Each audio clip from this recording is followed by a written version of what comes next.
Hi there, you found us here at Storytime with Miss Becky. I'm Miss Becky, and this is our friend Little Bear who would love to read along with you. Little Bear has a question for you. Want to know a great way to get smarter? Read Aesop's Fables. Little Bear says, let's try one together and see if you can figure out something smart and true.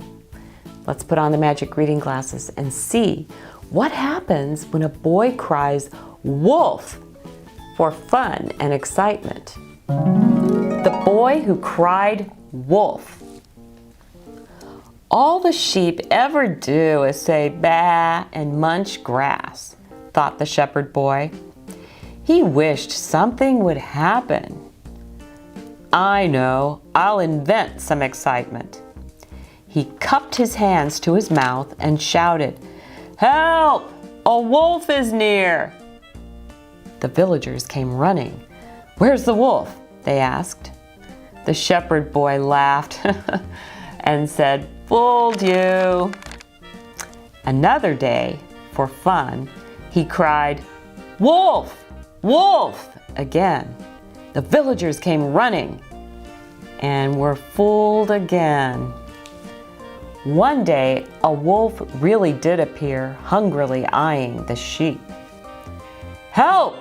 Wolf!" the shepherd boy yelled, terrified. "This time it's really true!" But nobody believed him.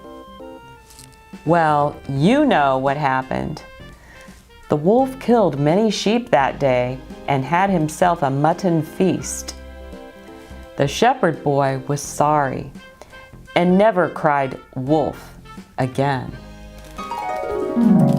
Little Bear's asking, why didn't the villagers believe the boy when he cried, "This time it's true"?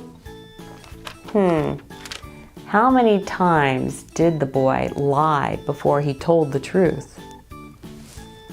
Bear says 2 times. What's true about this fable?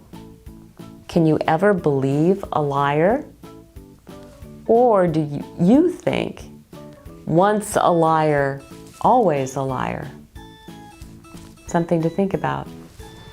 Bye for now. Please subscribe.